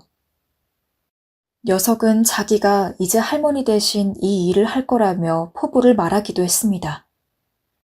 전 녀석이 다치진 않을까 조마조마하며 같이 일을 시작했지만 지훈인 똑부러지게 폐지 줍는 장소도 알았고 저보다 끈도 잘 묶었습니다. 그런 녀석 덕분인지 시간이 지나자 처음에 힘듦이 사라졌고 웃음이 많아졌습니다. 돌아오는 길에 녀석은 어느새 제 리어카에 올라타고 있었고 저는 녀석의 무게로 더 무거워진 리어카를 끌면서 녀석의 머리를 쓱쓱 쓸어주고 있었죠. 그때 전 지훈이와 처음으로 아주 많이 함께 웃었고 친해졌습니다. 집으로 돌아가니 할머니는 피곤한 몸을 이끌고 저희를 마중 나와 있었습니다. 전 할머니가 꽤 오래전부터 나와 있었을 것 같아 뭐하러 나왔냐 구박 아닌 구박을 했지만 할머니는 걱정스런 얼굴로 절 바라보며 제 얼굴에 흐른 땀을 손으로 훔쳐주었습니다. 힘들었지? 순간 그 다정함에 저는 잠시 멈칫했고 멋쩍은 마음에 전혀 안 힘들었다며 내 나이가 몇 개인데 이게 힘들겠냐고 강한 척을 하면서 지훈이를 리어카에서 내려줬습니다. 그때였습니다. 할머니께서 땀으로 범벅된 제 옷자락을 붙잡으며 말했습니다. 삼촌, 우리 집에서 뭐 먹고 가. 지훈이가 저를 뜬금없이 갑자기 삼촌이라 불렀고 저는 당황했지만 지훈이의 손길에 끌려 집 안으로 들어갔습니다. 할머니는 이미 나물 반찬과 고봉밥으로 한 상을 차려놓고 있었습니다. 거부는 했지만 사실 하루 종일 돌아다녀 배가 고라 있었는지 저는 금방 그 한 그릇을 뚝딱 해치웠습니다. 옆에서 지훈이도 힘들긴 했는지 한 그릇을 먹곤 또 한 그릇을 달라 하더니 이도 닥지 않고 골아 떨어졌습니다. 그리고 지훈이가 잠에 들고 어둠이 내려앉은 밤 시간이 되어서 전 할머니와 깊은 이야기를 나누게 되었습니다. 전 조심스레 할머니가 어떻게 사시는지 물었고 할머니는 허심탄회한 얼굴로 입술을 떼셨습니다. 얘기를 들어보니 할머니는 할아버지가 몇 해 전 세상을 떠난 이후 생활이 더 어려워졌다고 했습니다. 그래서 농사를 짓고 싶어도 힘이 없고 지금은 나라에서 나오는 보조금과 폐지줍기로 생활을 하고 있다고 하셨습니다. 자식들은 명절 때 내려오면 돈 많이 벌어서 다달이 돈을 주겠다고 도움을 주겠다고 했지만 한 번도 약속을 지킨 적이 없다고 했습니다. 어쩌다 한번 힘겹게 말을 꺼내면 자기들도 살기 힘든데 꼭 보채야겠냐고 화를 냈다고요. 강해 보이셨던 할머니는 그 얘기를 꺼내며 눈물을 지으셨습니다. 그리고 할머니의 눈길은 지훈이에게로 향했습니다. 내가 지훈이를 키워야 하는데 나 아니면 이 어린애가 뭘 먹고 살겠어. 저 가여운 것을 어쩌면 좋아. 그래도 먹여야지. 어떻게든 먹여야 살려야지. 전 그날 할머니의 눈물 속에서 그간 겪었던 손자를 먹이기 위해 고생과 힘듦, 또 노쇠한 몸이기에 아무것도 할 수 없는 자신에 대한 두려움과 고통을 읽을 수 있었습니다. 그리고 그간 할머니가 저 꼬맹이를 챙기느라 얼마나 힘드셨을지 생각하니 마음이 아려왔습니다. 옆집인데 한번 들여다보기라도 했으면 좀 챙겨주기라도 할걸. 그게 뭐 어렵다고. 술 먹느라 허송세월했을까 하는 생각이 들면서 지난 시간이 후회스러워졌습니다. 제 자신이 모자른 놈처럼 느껴졌어요. 그날 이후 전 노가다를 뛰며 여전히 하루살이 같이 살면서도 간간히 옆집에 들렀습니다. 그리고 지훈이 간식이며 쌀 같은 것들을 갖다 주곤 했습니다. 물론 저도 버는 돈 없는 빈털터리이긴 마찬가지였지만 그래도 이런 거라도 갖다 줘야 마음이 편안해지고 잠도 오는 것 같았습니다. 할머니는 제가 오는 걸 참 좋아하셨습니다. 올 때마다 밥을 먹고 가라 하셨고 뭐라도 챙겨주려 하셨습니다. 절 마치 친손자처럼 대해주셨습니다. 아니, 제 친할머니보다도 더 살뜰하고 다정하게 대해주셨죠. 하지만 언젠가부터 녀석은 사춘기에 접어들면서 제가 와도 본체만체 하며 계속 흙구덩이에 그림을 그리거나 그저 대문만 쳐다보곤 했습니다. 제가 그런 녀석에게 다가가 말을 좀 걸어보려 해도 녀석은 연약한 초식동물처럼 쬐깐한 두 눈을 부릅떠 말 걸지 말라는 신호를 보내오곤 했지요. 사춘기가 와서 그런지 경계심이 많아져 있었습니다. 그 사이 할머니는 폐지 줍는 일을 관두시고 남의 집 살이를 하기 위해 시작했고 지훈인 중학생이 되어 있었습니다. 전 노가다를 열심히 해 돈을 좀 만지고 있었고요. 그러던 어느 날 사건이 벌어지고 말았습니다. 일을 하고 있는 와중에 낯선 번호로 전화가 걸려왔고 그곳은 병원이었습니다. 김춘자 할머니 보호자분 되세요? 할머니께서 여기로 연락을 하라고 하셔서요. 떨어지는 공사자재에 맞아서 허리를 다치셨어요. 뭐라고요? 지금 당장 갈게요. 병원에서 온 소식은 할머니가 다쳤다는 소식이었지요. 저는 너무 놀라 당장 병원으로 달려갔습니다. 할머니의 상처는 생각보다 심각했습니다. 여기저기 얼굴의 피부가 뜯겨나가져 있었고 숨도 가파르게 쉬고 있었지요. 저에겐 아무렇지 않은 척 왜 왔냐는 말을 던지시곤 했지만 전 할머니가 많이 아프시다는 걸 느낄 수 있었습니다. 특히 허리 쪽을 다치시는 바람에 온종일 누워만 계셔야 하는 상황이었습니다. 결국 전 제가 직접 병원에서 할머니를 간호했습니다. 웃긴 건 자식들 중 그 아무도 오지 않았다는 거였어요.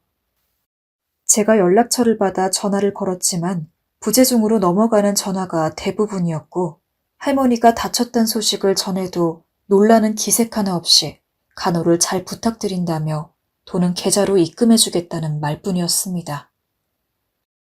아니 사람이 다쳤는데 돈이면 다야? 당신이 그러고도 자식이야? 저는 사람들이 지나가는 병원 복도에서 전화기로 버럭 소리를 질러버렸습니다. 그 바람에 오가는 환자들이 놀라 걸음을 멈췄습니다. 허나 정말이지 화가 났습니다. 할머니가 죽을 둥 살 둥 길러서 먹고 살 수 있게 해놓았더니 먹고 떨어져 라는 식으로 돈을 붙여주겠다는 그 심보가 너무 괘씸했습니다. 오죽하면 할머니도 나에게 연락하라고 했을까 싶었죠. 하지만 할머니에겐 이건 사실 그대로 말할 수 없어 자식들이 많이 바쁘다는 말로 둘러대야 했지요. 할머니는 퇴원을 하고 집에 가면서도 그리 아프면서도 제가 돈을 쓰게 한 게 미안한지 연신 미안하단 말을 반복하셨습니다. 그리고 허리가 나으면 꼭 갚겠다는 말도 하셨죠. 하지만 저는 할머니가 다친 것도 할머니 자식들이 그 모양인 것도 속상해 평소 성미대로 버럭 소리를 지르고 말았습니다. 무슨 그런 생각을 해요. 나올 생각만 해야지. 집 가면 무조건 그냥 꼼짝 말고 누워있어야 해요. 힘들어도 어쩔 수가 없어. 그렇게 해야 나아요. 돈 얘기는 앞으로 하지 말고. 그래도 돈 얘기 한 번만 더 해봐요. 알겠어. 할머니는 알겠다며 힘겹게 고기를 끄덕였고 전 할머니를 마루에 눕히고 난 후 이불까지 덮어준 후에야 나왔습니다. 그러자 지훈이 걱정되는지 눈물이 고인 눈으로 절 바라보며 물었습니다. 할머니 많이 아픈 거예요? 그러자 지훈인 제 말에 지금껏 보이지 않았던 눈물을 보이며 계속 콧물을 훌쩍거렸습니다. 전 괜찮다고 할머니 나을 거라고 말하며 진정시켜주려 했지만 이놈은 쉽게 울음을 그치지 못하고 끄끄거렸습니다. 할머니 죽으면 어떡해요? 죽으면 어떡해? 난 혼자인데 어떡해요? 임마, 할머니가 죽긴 왜 죽어? 안 죽어. 그런 말 하는 거 아니야. 온 건 아이였지만 당황한 건 제 쪽이었습니다. 처음 보는 지훈이의 눈물에 당황해 어째야 할지 몰랐고 머리를 벅벅 긁다 이내 지훈이를 달래기 위해 밥을 먹이기로 했습니다. 저는 지훈이의 밥에 반찬을 많이 얹어주며 할머니 괜찮아질 거니 걱정하지 말라는 말을 했고 지훈이는 정말 그 말을 믿는다는 듯 고개를 끄덕였습니다. 그리고 전 늘 무뚝뚝하고 강한 모습만 보이려 했던 놈이 우는 모습을 보니 마음이 좋지 않았습니다. 내심 할머니를 많이 생각했구나 싶어 짠하기도 했지요. 그 뒤부터 저는 거의 그 집에서 살게 되었어요. 할머니께서 챙겨주실 형편이 안 되니 제가 지훈이를 챙겨줘야 했습니다.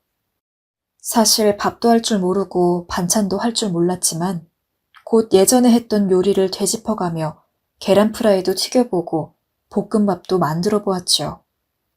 처음에 제가 만든 요리에 웩하고 맛없다는 표정을 지었다가 이내 적응이 됐는지 잘 먹기 시작했고 저는 내심 아들을 키우는 기분이 들어 뿌듯해졌습니다.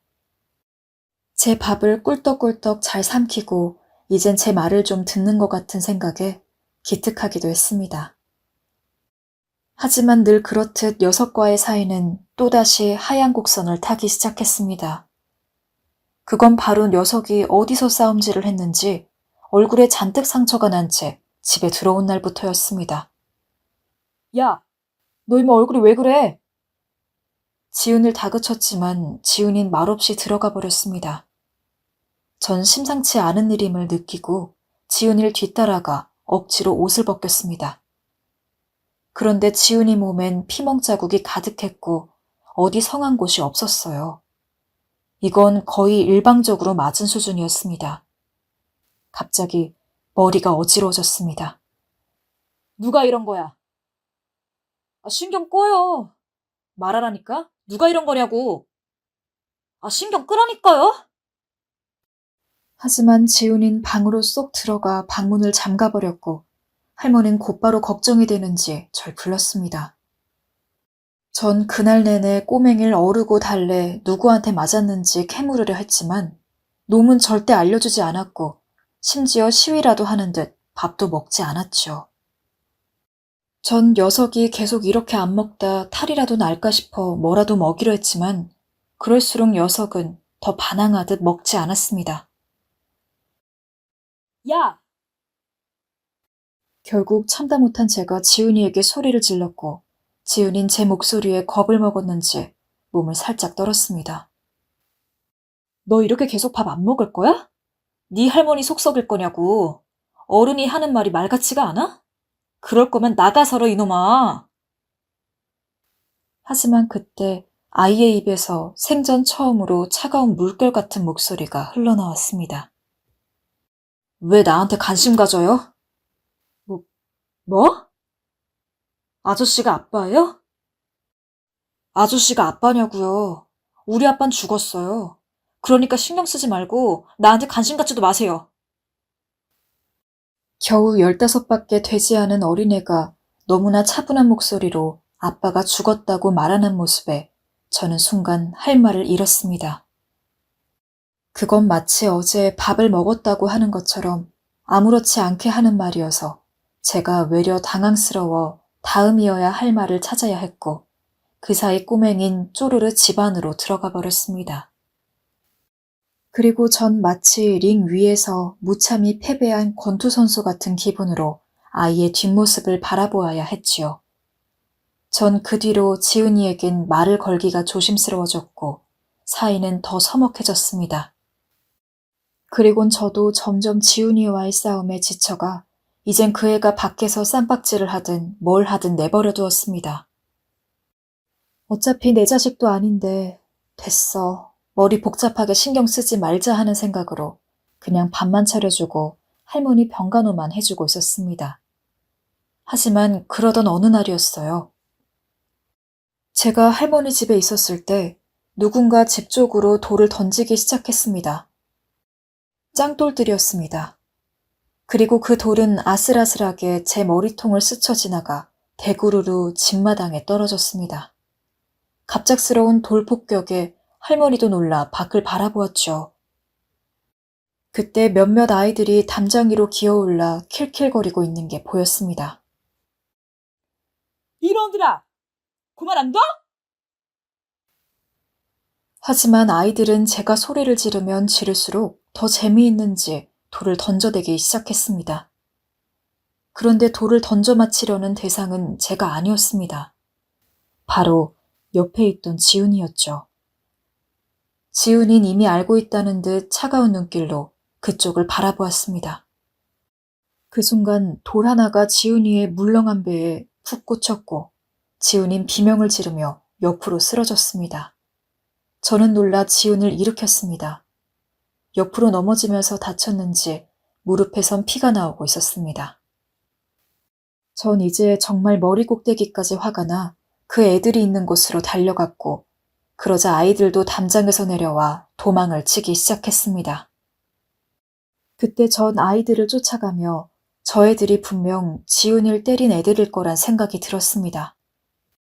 그래서 더 전속력으로 쫓아가 아이들을 붙잡았고, 아이들은 정말 제가 여기까지 따라올 줄 몰랐는지 성이나 화가 난 제 얼굴을 보자 다들 겁먹은 표정을 하며 슬금슬금 뒤로 물러섰습니다. 전 일부러 더 화난 표정을 보이며 곧바로 본론에 들어갔습니다. 너희 지훈이 때린 애들 맞지? 녀석들은 제 말에 쉽사리 대답하지 않았습니다. 하지만 제가 이를 한번 앙 다물자 그제야 제일 겁 많아 보이는 녀석이 입을 열었어요. 죄송해요. 역시나. 저는 퍼즐 조각이 맞춰지는 걸 느끼며 바로 다음 행동으로 들어갔어요.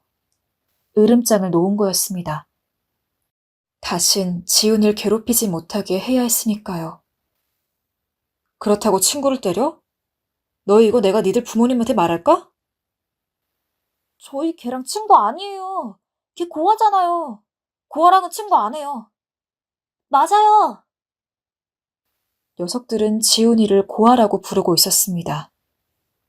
전 지훈이가 학교에서 그런 취급을 당하고 있었단 사실에 충격을 받았고 곧바로 화가 솟구쳤습니다.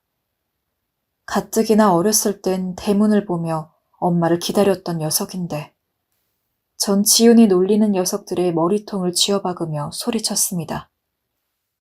지훈이 아빠가 없게 왜 없어? 내가 지훈이 아빠인데. 내가 지훈이의 보호자고 아빠야. 그러니까 한 번만 더 지훈을 때리면 내가 니들 부모님한테 다 말할 거다. 알아들었어? 그건 거의 선언이나 다름없었습니다. 그러자 아이들은 제 말에 단단히 겁을 먹었는지 제가 지훈이 아빠란 사실에 반신반의하면서도 뭐라 말하지 못하고 물러섰습니다. 집으로 돌아가니 지훈인 새우등처럼 몸을 구부리고 방 한 구석 할머니가 있는 옆자리에 누워 잠들어 있었습니다. 전 그런 지훈을 보며 주저앉듯 앉아 한참 녀석의 모습을 바라보았습니다. 녀석은 상처 입은 얼굴로 새근새근 숨을 쉬고 있었고 그 모습은 제가 알던 어렸을 적 지훈이의 모습 같았습니다. 그래서 저도 모르게 저는 지훈이의 머리를 쓰다듬었고 지훈이가 겪었을 고통을 잠시 생각했습니다. 그리고 그 고통은 어느새 저를 유년 시절의 기억의 안개 속으로 데려갔습니다. 너무나 희미한 안개 속으로, 이젠 잘 생각나지도 않는 대화 속으로요. 아빠, 엄마는 언제 와요? 엄마 얘기 그만하라니까. 애들이 놀린단 말이에요. 엄마는 언제 오냐고요. 그만 네 방에 들어가라고. 저 역시 어렸을 적 아빠의 뒷공무니를 졸졸 쫓아다니며 엄마가 언제 오냐고 질리도록 물었습니다. 엄마 없는 애란 꼬리표가 싫어서, 엄마가 때론 그리워서, 여러 이유들로요. 아빠가 어느 날은 매를 들었는데도 포기하는 법이 없었습니다. 마치 엄마의 중독된 병에라도 걸린 것처럼요. 그때 전 이런 생각이 들었습니다. 지은이도 이런 마음이었을까?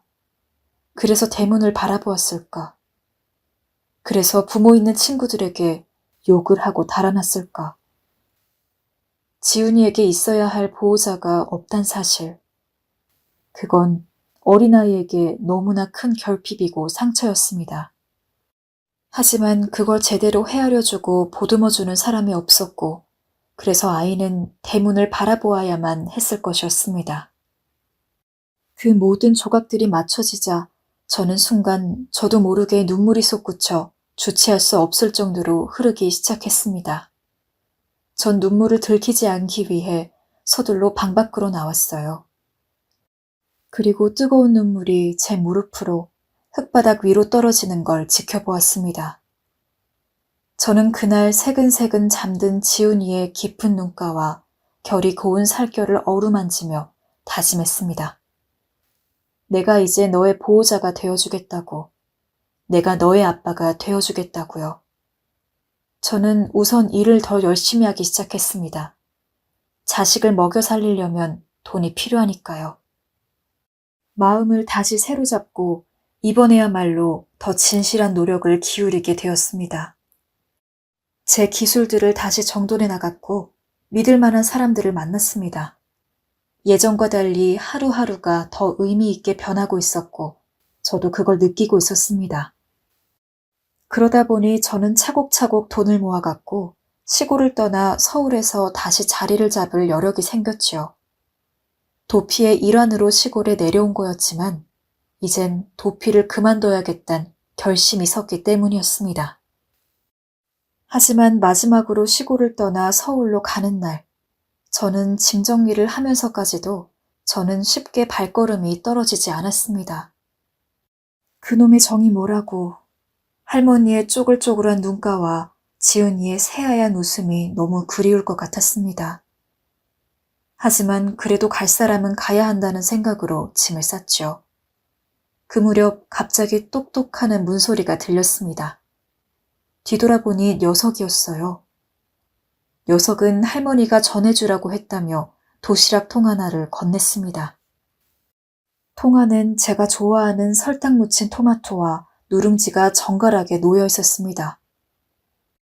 하지만 전 할머니의 칼질과 다른 삐뚤빼뚤하게 잘린 토마토 모양에서 녀석이 직접 만든 거라는 걸 알 수 있었습니다. 전 눈물이 핑 도는 걸 참으며 당당하게 말했습니다. 고맙다. 잘 먹으마. 그런데 녀석은 무슨 할 말이라도 있는 듯 토마토를 주었으면서도 쉽게 가지 않았습니다. 그러더니 잠시 망설이다 아저씨, 이제 안 와요? 하고 물었습니다. 저는 언제든 오겠다고, 늘 응원하고 있겠다고 말했습니다. 지켜질 수 있는 약속일지 모르겠지만 그런 약속이라도 해야 마음이 편할 것 같았습니다. 그리고 녀석에게서 등을 돌려 서울로 돌아갔습니다. 전 서울에 가 바쁘게 일을 시작했고 그러면서도 지은이와 간간히 연락을 했습니다. 다행히 녀석은 할머니를 호강시켜드리고 싶다며 공부를 열심히 한다고 했고 속을 썩이지 않는 듯 했습니다. 저는 그것만으로 호강시켜드리는 거라며 칭찬을 해주곤 했고요. 지은이와 저의 대화는 딱히 특별할 것도 특이할 것도 없었지만 저는 늘 지은이와의 전화통화가 기다려졌고 또 금세 그리워졌습니다. 제 사업도 점점 잘 풀리기 시작했습니다. 많은 거래처분들이 저희 회사를 믿어주기 시작했고 투자도 원활하게 이루어졌습니다. 그리고 그 무렵 착하고 좋은 여자를 만나 결혼을 약속하게 되었고 아이까지 낳아 드디어 원하던 가정의 울타리를 만들었습니다. 모든 게 안정적이 되어가고 있었습니다. 그러나 마음 한켠 저는 항상 그 시골집을 생각하고 염려하고 지훈을 생각했습니다. 지훈이가 잘 살고 있을지, 할머니께서 건강은 괜찮으실지 생각했고 두 사람이 시골집에 누워 쓸쓸해져가는 밤하늘을 바라보는 모습, 산들매를 따는 모습들을 상상하곤 했습니다. 그러던 어느 날 저는 지훈이가 우수한 성적으로 의대에 입학했다는 소식을 들었습니다. 그때 정말 얼마나 기쁘던지 저는 동네방네 지훈이도 모르는 사람들에게 지훈이가 의대에 갔다고 자랑을 하고 다녔습니다. 그래서 모두가 지훈이가 제 아들인 줄로만 알았죠. 그리고 물론 전 그 모든 등록금을 지원해 주었습니다. 할머니께선 제게 너무나 미안해했지만 저는 오히려 지은이에게 보탬이 될 수 있다는 사실만으로 배가 불렀습니다. 하지만 지은을 다시 본 건 할머니의 장례식 때가 되어서였습니다. 다시 본 지은인 어느덧 어엿한 남자의 모습이 되어 있었습니다. 대학교 졸업반이라 했고 의사가 되기 위한 준비를 하고 있었습니다. 전 지은이를 꼭 안아주며 오랜만에 인사를 몇 차례 주고받았고 단둘이 있을 때서야 할머니를 추억하는 이야기들을 나누었지요. 지훈인 할머니께서 제 얘기를 많이 하셨다 했고 은인 같은 사람이라고 했습니다. 아저씨가 있어서 할머닌 너무 위안이 되었대요. 할머닌 죽는 날까지 아저씨, 저희 아버지가 보내준 천사라고 믿고 가셨어요. 네 할머니도 내게 마찬가지였어. 시골에 막 내려와서 아무것도 모르는 나한테 김치며 밥이며 매일 챙겨주셨는데. 아마 그 밥이 없었다면 지금 내가 있었을는지는 모르겠다. 정말 어머니 같은 분이셨어. 어머니가 있다면 이런 분이셨으면 하고 생각했었다. 지훈인 제 얘기를 듣자 갑자기 울컥했는지 눈물을 훔쳤고 저 역시 그런 지훈이를 보며 가슴이 먹먹해졌습니다. 또 한편으론 지훈이가 무사히 크는 것만이 할머니의 소원이었고 그 소원 내가 이루어드리리라 다짐했었는데 이렇게 장성한 어른이 되어서 나타난 지훈이를 보니 이제 내 할 일은 다 했구나 하는 생각도 들었죠. 그때가 아마 지훈이를 후원한 지 10년쯤 되던 해였을 겁니다. 하지만 지훈이와는 그날 이후 연락이 조금씩 뜸해졌습니다. 지훈이가 외국에 있는 병원에 가면서부터였죠. 연락할 방법이 딱히 없어 전자우편을 주고받다 답장이 느려졌고 그러다 세월이 흘러버렸습니다. 어느덧 제 나이는 50 중반을 넘어가고 있었고 그저 노년을 준비하기 위해 제 자식들에게 뭐라도 하나 더 물려주기 위해 뭘 하는지도 모르는 제 무언가를 열심히 하고 있었죠. 또 나이가 먹으니 기억력도 깜빡깜빡해 이젠 옛날 시골 마을의 기억 같은 건 조금씩 잊어가는 듯 했습니다. 그리운 향기도 사람들도 모두요. 그리고 그런 제 삶이 어쩐지 퍽퍽하고 단조롭게 느껴져 우울증과 무기력증이 찾아오고 있었습니다. 그런데 이번 연도 어버이날 기적 같은 일이 일어났습니다. 집에서 TV를 보고 있었던 날이었죠. 그런데 갑자기 현관문 벨소리가 들렸고 제 아내는 올 사람이 없는데 라고 말하면서 밖으로 나갔습니다. 누구세요? 아내의 목소리에 저도 누군지 궁금해져 밖으로 나갔습니다. 그런데 현관문 앞에선 30대 중반 정도로 보이는 남자가 멋진 양복을 입고 꽃다발을 들고 있었습니다. 그 남자의 얼굴은 무척이나 익숙했습니다. 바로 지훈이었습니다. 저는 할머니의 장례식 이후론 지훈이와 종종 연락을 했을 뿐 한 번도 지훈이를 본 적이 없었습니다. 그래서 헷갈렸지만 제 시야에 온전히 지훈이가 담기자 바로 알아볼 수 있었지요. 너 지훈이구나. 네가 여길 어떻게... 안녕하세요. 지훈이는 어버이날이라 왔다는 말과 함께 제게 꽃다발 하나를 내밀었습니다. 그리고는 우연히 이메일 주소로 아저씨에게 편지를 보냈는데 아들분이 이메일 주소를 쓰고 계셨다고, 그래서 답장을 대신 받았고 아저씨 주소를 물었더니 알려주셔서 올 수 있었다고 말했습니다. 저는 이런 기적 같은 우연에 놀란 얼굴을 감추지 못하고 너무 반가운 마음에 어서 들어오라며 거실로 지훈이를 이끌었습니다. 전 먼저 아내에게 제가 늘 얘기했던 그 아이라고 지훈이를 소개시켜 주었고 안 사람도 얘기로만 듣던 지훈이를 실제로 만나니 참으로 좋아했습니다. 지훈이는 외국 병원에서 일하고 있다가 가족들과 함께 있기 위해 작년도에 한국에 들어왔다고 했고 아이 2명을 낳고 살고 있다고 했습니다. 그리고 가운을 입은 사진을 보여주며 흉부외과 의사가 되었다고 했죠. 저는 제가 후원했던 지훈이가 정말 이렇게 번듯한 의사가 되어 있는 걸 보고 왠지 모르게 너무나 가슴이 뭉클해졌습니다. 하지만 저를 울게 했던 건 식사가 끝나갈 무렵 지훈이가 조용히 미소 지으며 건넨 편지 때문이었습니다. 그 편지엔 지훈이다운 바른 글씨체로 적힌 그 편지엔 제가 알지 못했던 어떤 날의 뒷이야기가 적혀 있었죠. 저 그날 아저씨 뒤에 있었어요. 아저씨가 친구들 불러서 혼내고 있던 날 말이에요. 저 그날 아저씨 뒤에 숨어서 다 지켜보고 있었습니다. 그날 절 대신에 제 아버지를 해주신 거 정말 감사드립니다. 한 번쯤 꼭 말씀드리고 싶었는데 부끄러운 마음에 하지 못했습니다. 전 학창시절 내내 아저씨 덕분에 편하게 공부를 할 수 있었고 대학에도 갈 수 있었습니다. 아저씨 덕분에 저는 꿈을 이룰 수 있었고, 또 아저씨처럼 다른 사람을 돕겠다는 마음도 가질 수 있었습니다. 아저씨는 항상 제 인생에 있어 하나밖에 없는 영웅이셨고, 무엇이든 하시는 슈퍼맨이셨습니다. 그리고 마지막으로 아버지였습니다. 마음속으론 아버지라고 항상 불러보고 싶었어요. 아버지, 감사합니다.